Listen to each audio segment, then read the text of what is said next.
The royal storm has arrived, and it's shaking the palace to its foundations. Prince William has frozen Archie's status in the royal registry, halting any recognition of him as Harry's biological son, and the shockwaves are spreading across the UK and beyond. He's your son, but is he really ours? That was the unspoken question hanging over Buckingham Palace at 7 a.m. on February 12, 2026, when a statement was released that sent the world of monarchy watchers into a frenzy. The message was measured, formal, and undeniably sharp. It confirmed that William had officially refused to acknowledge the private DNA report submitted by Harry, a report meant to prove beyond doubt that Archie Harrison, Mountbatten Windsor, is indeed Harry's child and eligible for reinstatement into the royal household register. But this wasn't some petty sibling spat. It was far more than that. This was an institutional blockade, a declaration that no child, no matter the claim of royal blood, would be reintegrated into the line of succession without a Crown-sanctioned, forensic-level investigation. William wasn't simply asking for a second opinion. He was demanding that the monarchy's own intelligence apparatus weigh in, and now the royal family is openly at war with itself. The stakes could not be higher. We are talking about the legitimacy of two royal children, the reputations of two princes, and the future of the monarchy's unbroken bloodline. The drama began publicly when Harry's legal team submitted an extensive dossier to Clarence House late last week. The package reportedly ran to more than 70 pages, including a California DNA test confirming Harry's paternity, Meghan Markle's sworn affidavit detailing her 2018 to 2019 pregnancy timeline, ultrasound records from a private Beverly Hills OB/GYN, a copy of Archie's birth certificate, and a notarized statement from a Portland hospital staff member. The intent was clear: re-establish Archie and Lilette as formal members of the royal family after years of absence and lay the groundwork for the restoration of their royal lineage and privileges, especially with Harry hinting at a possible return to the UK after his public separation from Meghan. But William's reaction was anything but warm. It was methodical, meticulous, and icy in its precision. Sources within the palace reveal that he immediately convened the Sovereign Succession Security Council, a previously dormant advisory body composed of legal, intelligence, and archival experts tasked with verifying lineage integrity whenever disputes arise. Within hours, a royal freeze was issued on Archie's reintegration, citing irregularities and contradictions that remained unresolved. The palace quietly revealed the foundation of William's objections, a 6-point internal memo, now referred to as the Bloodline Files. These contained the red flags that William and his advisors insist have never been properly addressed. Among the concerns raised were images of Meghan during her pregnancy that showed wildly differing belly sizes on the same dates. Forensic analysts within the palace confirmed the timestamps, and investigators stated that neither the angles nor clothing could account for the discrepancies, reigniting speculation that a prosthetic moon bump might have been involved. Unlike the royal births of William and Catherine's children, there is no signed confirmation from the royal obstetrician Sir Marcus Sell or Dr. Georg Bason regarding Meghan's labour or delivery. No hospital discharge records have ever been submitted to the Royal Archives. Archie's birth certificate, meanwhile, was amended nearly a month after its initial issuance, changing Rachel Meghan Markle to Her Royal Highness the Duchess of Sussex.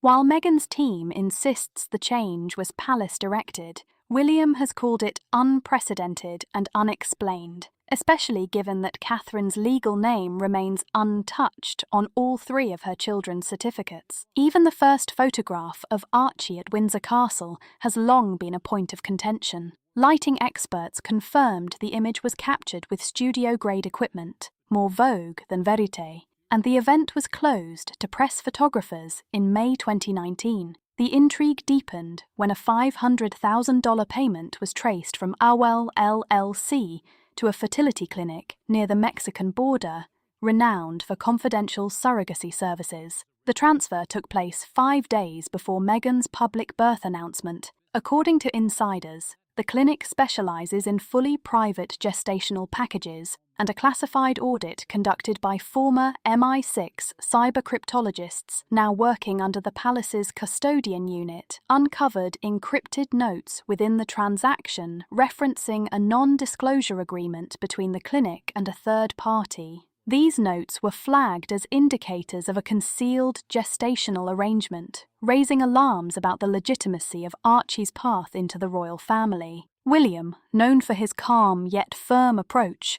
reportedly told aides, "This is not a rejection of my brother. This is a firewall to protect the monarchy's constitutional credibility." Privately, however, sources describe deep internal tension, with William halting the re-entry of Harry's children into the royal registry until a UK-certified DNA audit can be conducted. Meanwhile, Harry claims that William is weaponizing bureaucracy to block what he sees as a legitimate claim. Meghan remains publicly silent, though her legal team has hinted that international human rights law could be invoked if the monarchy continues to deny recognition to the children.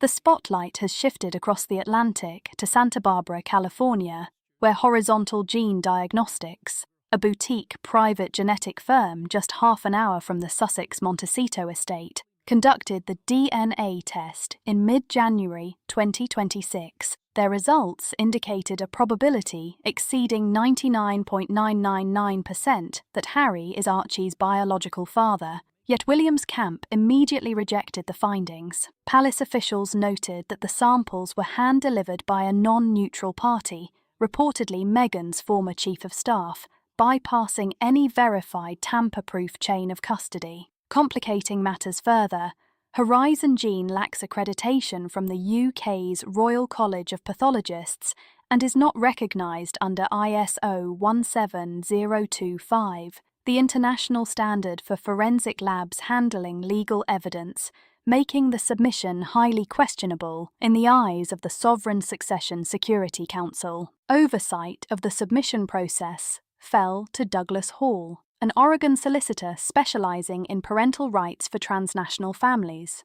Hall not only commissioned the test, but filed a petition with the UK Privy Council requesting restoration of royal protections for Archie and Lilette, based on the paternity results. His involvement is now under intense scrutiny following a leaked email dated January 22, 2026, obtained by The Times. The message read, "We need optics, not science. If Horizon Gene won't expedite results by the 26th, find a partner lab willing to certify pre-analysis validity. It doesn't have to be bulletproof, it just needs to look unimpeachable. We need optics, not science." Hall has not denied the authenticity of the email, claiming it was taken out of context in the preparation for procedural filings. Adding further fuel, William's office released a timeline showing the DNA sample flew from Los Angeles to London on January 24th, yet an identical sample was also sent to a second lab in Zurich, which never received payment,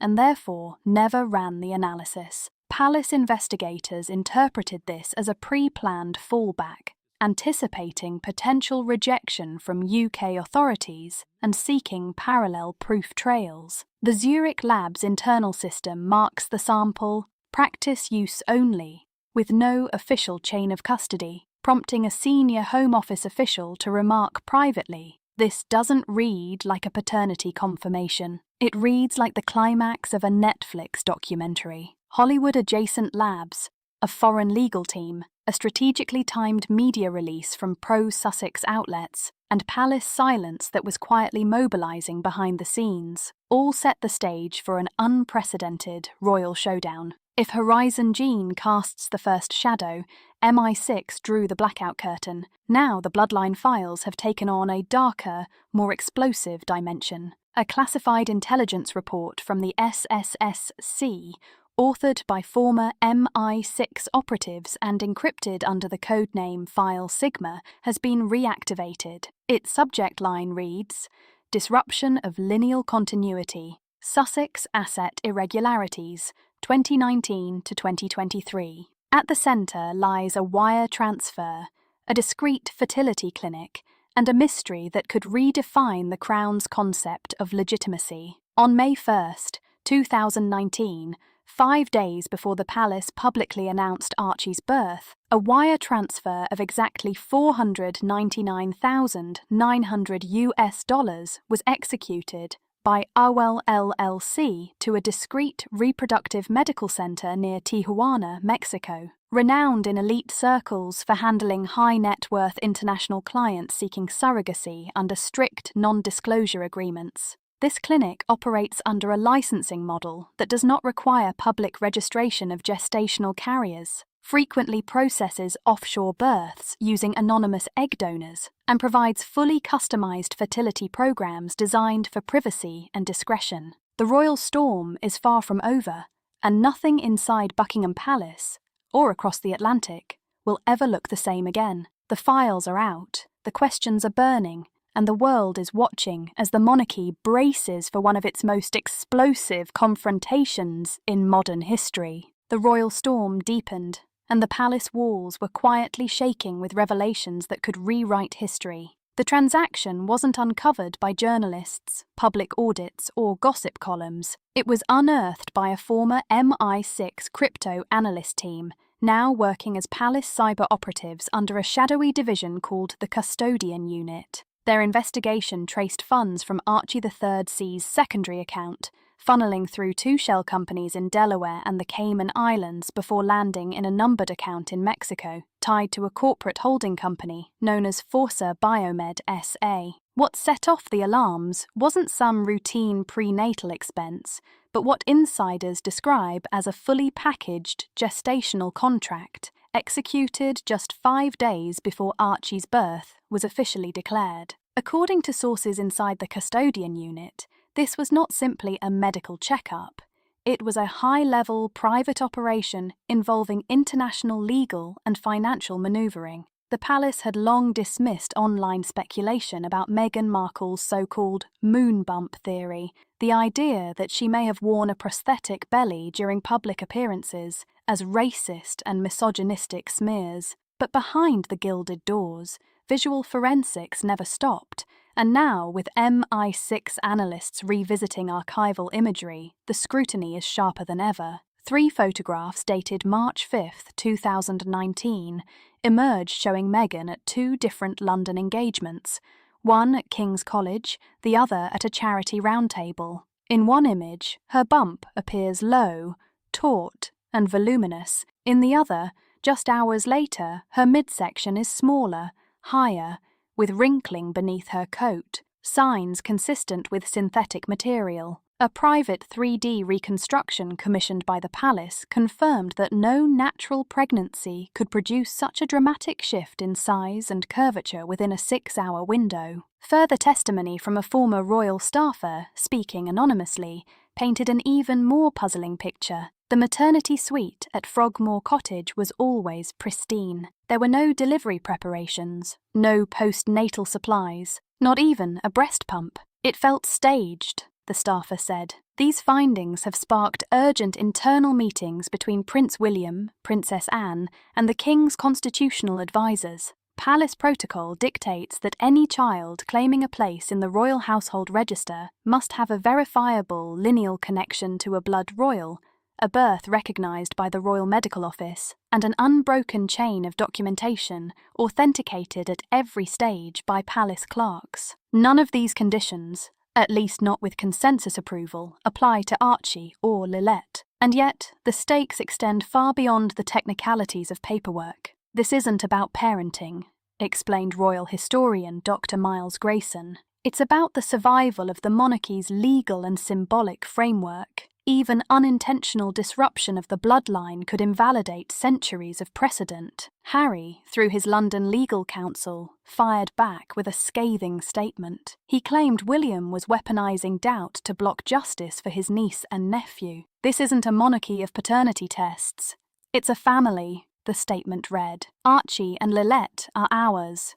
They are Windsor's." Yet palace insiders dismiss this as emotional deflection. One aide reportedly said, "Harry wants the benefits of royal status without the scrutiny the institution requires, but the monarchy runs on record, not sentiment." On the evening of February 11th, 2026, a velvet-bound file marked Lineage 1 was hand-delivered from Buckingham Palace to the office of the Royal Register. Inside, a formal directive signed by Prince William, now acting on behalf of the Crown Succession Security Council, ordered an immediate lockdown of the Royal Household Register. All modifications, additions, or validations related to Archie and Lilette were suspended until a full-spectrum bloodline review could be completed. In practical terms, the children were placed in royal limbo. What had begun as a family dispute over paternity now threatened to expose decades of concealed protocols and unspoken traditions. The Royal Household Register,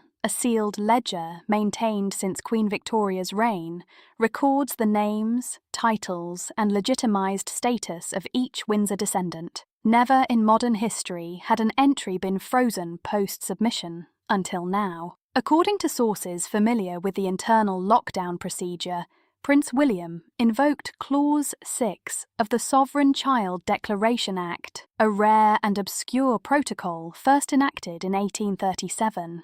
It grants the heir the authority to suspend claims to royal lineage in cases of ambiguity, disruption, or forensic dispute. Former royal archivist Edward Lonsdale described it as the nuclear button of lineage control, untouched for over a century. Despite Harry's attempts to reinstate his children via DNA documentation, all titles, inheritance claims, and ceremonial precedents are frozen. Archie and Lilette have been manually removed from the active digital roster, and Palace IT teams now flag any future changes to their status for internal review. But as William asserts this unprecedented control, another figure has quietly entered the fray. King Charles III. According to two high-level palace sources, a sealed private memo written by Charles in December 2025, weeks before a major health evaluation, was unsealed at William's request. The contents remain classified, though the subject line is known: Sussex children and the threshold of trust. Insiders confirm the memo was stored under level Ivy security at Marlborough House. Charles wrote it after a confidential briefing from Princess Anne on inconsistencies in Archie's timeline. The document reportedly contained recommendations for action if further forensic irregularities surfaced, possibly even preliminary consent to deny hereditary recognition to any child not born under verified conditions. Charles was deeply conflicted, said one aide. As a grandfather, he felt love. As a sovereign, he felt pressure. Ultimately, he deferred to William's judgment on February 12th at 8 a.m. Not waiting for proceedings to conclude, Meghan's legal team filed a preemptive counter-motion in the UK High Court, accusing William and the Privy Council of orchestrating a custodial coup disguised as a lineage inquiry. The filing argued that the children, as dual citizens of the UK and the US, are protected under international family law, and that the Royal Household Register, as a non-statutory civil authority, has no legal right to determine identity or legitimacy. Removing Archie and Lilette's names, the filing contends, constitutes institutional erasure. Supporting evidence included photographs from Archie's Montecito birthday celebration and a sworn statement from Tyler Perry confirming Meghan carried, delivered, and nurtured the children. Yet the palace has remained silent, choosing strategy over public commentary. The rift within the family is now impossible to ignore. Princess Anne reportedly backs William's hardline stance, advocating for an independent royal medical tribunal. Prince Edward is uneasy with the tone, but believes the monarchy cannot be unprepared again. Queen Camilla, though silent publicly, was overheard emphasizing the crown must stand taller than its scandal. Harry, sources say, is livid and despondent, feeling betrayed not just by his brother, but by the institution he once called home. A recent call between William and Harry was described as short, sharp, and ice-cold. A suspended registry, a sealed memo, a brotherhood fractured, every legal avenue exhausted, and every family tie under strain, the crisis has grown into something far more dangerous than a feud over paperwork. It has become a battle over the throne's moral foundation itself. At its heart is William's unprecedented decision to suspend all hereditary titles and inheritance entitlements linked to Archie and Lilette, pending a full-spectrum ethics review by a newly activated body, the Royal Commission for Lineal Ethics and Continuity, CLEC. As of February 12, 2026, the Commission is operational. With the Royal Register locked and the legitimacy of the children in question, William issued a formal advisory to the College of Arms, halting any ceremonial use of the titles Prince or Princess for Archie and Lilette. While not a full legal revocation under letters patent, the directive is binding in practice, forbidding palace officials, military aides, and even royal event planners from referring to the Sussex children with royal styling until lineage is fully verified. The advisory states plainly, the styling of prince or princess shall be withheld as a matter of institutional integrity. The implications extend beyond titles. Princess Diana's residual estate, updated in 1996 to be divided between her sons and their legitimate descendants, is now in question. With Archie and Lilette's legitimacy suspended, access to their share of the Diana Trust, estimated at over £22 million, may be frozen. Multiple sources confirm that William has quietly consulted the trustees about placing the Sussex children's allocation in escrow until CLEC's ruling is finalised, effectively cutting off immediate financial access and potentially altering the family's financial landscape. The palace, the law, and the legacy of the crown are all in play. Every document, every precedent, every decision is being weighed, scrutinised, and challenged. The royal story that once seemed predictable is now unpredictable, and the world is watching as the monarchy grapples with a confrontation that could redefine its very foundation, putting the lineage, the titles, and the future of the Windsor dynasty under unprecedented scrutiny. The storm over the House of Windsor intensified as the private collapse of the RQL brand unfolded, and in the midst of it, Prince Harry has described the events as nothing less than a profound betrayal, not only of him, but of his mother, Diana. Insiders report that Harry told a friend that Diana believed in hearts, not birth certificates, a sentiment he insists should guide the family even now. Yet palace advisors maintain that it is precisely because of Diana's legacy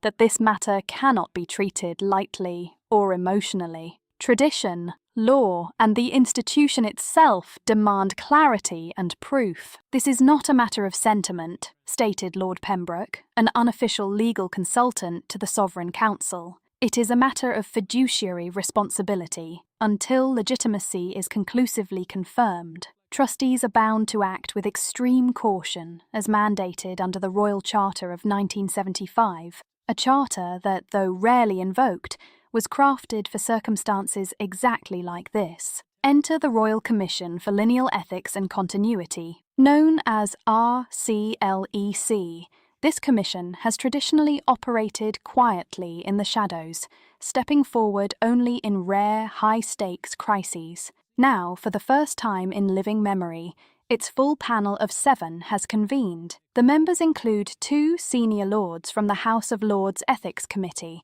a retired Privy Council judge, the Royal Archivist General, a constitutional historian from Oxford, the Archbishop of Canterbury's legal representative, and a former intelligence officer, whose identity remains classified. Their purpose: to determine whether Archie and Lilette meet the minimum standards of legal, moral, and ceremonial legitimacy required to retain or restore their status within the royal household. This is about more than DNA, explained royal historian Fiona Travers. This is about trust, tradition, and the continuity of monarchy at a time when digital manipulation and modern media can cast doubt on centuries of record-keeping. A disputed bloodline today could unravel the monarchy tomorrow. Sources reveal that RCLEC has already requested every possible document for scrutiny. This includes all iterations of Archie and Lilette's birth certificates, Meghan Markle's travel logs in the year preceding both births,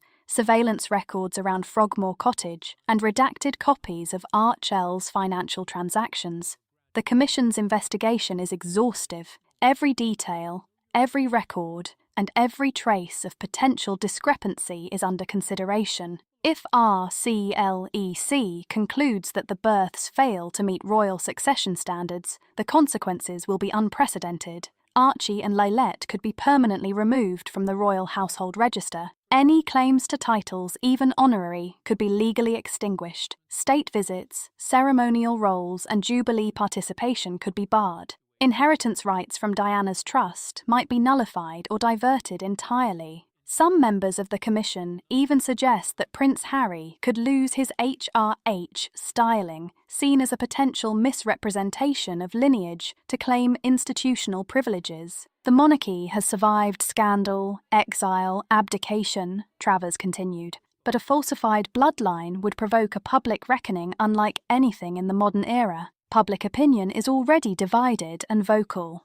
Polls released on the evening of February 12, 2026, show that 62% of UK citizens support the RCLEC review, while 47% believe the children's titles should remain suspended pending investigation. 41% sympathise with Harry, seeing William's actions as bureaucratic overreach. Social media erupted with hashtags like #ArchieTruthFiles, #DianaWouldHaveLovedThem, and #CrownOrChaos, a digital reflection of the global fascination and growing tension. Within Buckingham Palace, the RCLEC is operating at full intensity. Behind the wrought iron gates and fortified digital systems, the Commission is reviewing every facet of evidence, working to answer the central question: do Archie and Lilette legally and ethically belong to the House of Windsor as of February 13, 2026? The final report, compiled after 6 days of exhaustive analysis of birth records, international financial transactions, and private testimonies, is currently under review by only 3 individuals: Prince William, Princess Anne, and the Lord Chancellor. While the judgment remains sealed under royal protocol, the legal, emotional, and political tremors are already radiating outward. Meanwhile, Meghan Markle, who has remained largely silent during the RCLEC proceedings, is reportedly preparing a recorded interview to be released within hours of the Commission's verdict. Sources confirm that her message will be direct, personal, and aimed squarely at both the palace and the public. Filmed at her Montecito estate, the interview is said to include an emotional defense of her motherhood, detailed accounts of her pregnancies and childbirth experiences, and a pointed critique of what she perceives as systemic bias. "I carried my children. I gave birth to them," she reportedly declares. "Now they're being erased. This isn't about lineage. It's about power, fear, and control." The production is coordinated by an independent US-based outlet and will be distributed directly via YouTube, Instagram, and several international syndicates, bypassing traditional media entirely. Prince William is preparing his own response, a far less emotional but no less historic statement, titled "On Lineage and Constitutional Continuity," approved in principle by King Charles. The address is scheduled for release within 24 hours of the Commission's decision. It will outline the Crown's position on the permanent registry status of Archie and Lilette, as well as the treatment of any future descendants born outside verified royal conditions. Sources close to William say the tone will be firm, unflinching, and profoundly personal. He reportedly states, "This decision was not made with malice. It was made with duty. I would rather carry the burden of public backlash than risk the erosion of royal truth." Those familiar with him note that he has come to terms with the consequences, even if it means the loss of his brother. Adding further intrigue, a sealed travel manifest leaked by Heathrow Customs lists a private jet scheduled to land on the morning of February 14, 2026. The passengers include 1 adult male, travelling under the name Henry Mountbatten Windsor, and 2 minor children listed as dependents. Departure, Van Nuys Airport, California. Operated by a discreet international charter firm routinely used by senior royals, there is no mention of Meghan, no security detail, no press. Palace aides have neither confirmed nor denied the manifest, but insiders suggest that Harry may be returning to the UK alone with Archie and Lilette, a gesture some see as extraordinary, a last-ditch effort to show the children belong, not just by blood but by presence. Yet skepticism remains. One palace insider warned, "This family plays chess, not checkers. Nothing is ever as it seems." Outside Buckingham Palace, journalists have begun camping, setting up cameras and tents as Europe awaits a new wave of headlines. Questions of lineage, legitimacy, and authority dominate every conversation. Archie and Lilette's contested status, the prince and the DNA files, and the larger question, who truly controls the bloodline? Opinions are sharply divided. Some see Meghan as a modern mother, crushed by centuries of tradition. Others see William as a necessary steward of royal continuity, with Harry cast tragically in between, a man torn by love, loyalty, and legacy. If the RCLEC rules in favour of Archie and Lilette, the children will be reinstated in the royal register, eligible for titles, formally recognised in the line of succession, and entitled to inherit from Diana's trust. If the commission rules against them, Archie and Lilette will be permanently excluded from royal status, all claims void, ceremonial privileges rescinded, and Harry may face disciplinary action for misrepresentation. A final clause in the RCLEC Charter allows the King, or in his stead the Prince of Wales, to veto or accept the ruling. Yet all signs indicate William will not intervene. The verdict, whatever it may be, will be binding. This is more than a royal story. It is a global case study in power, legacy, identity, and truth. Two brothers, two children, one bloodline, one question, one answer that will define the monarchy for a generation. Does birth alone make you royal, or must the crown recognise you first? Tomorrow, the world will know. And when it happens, don't forget to like, comment, and subscribe to stay updated with every royal twist, revelation, and development in this unprecedented saga.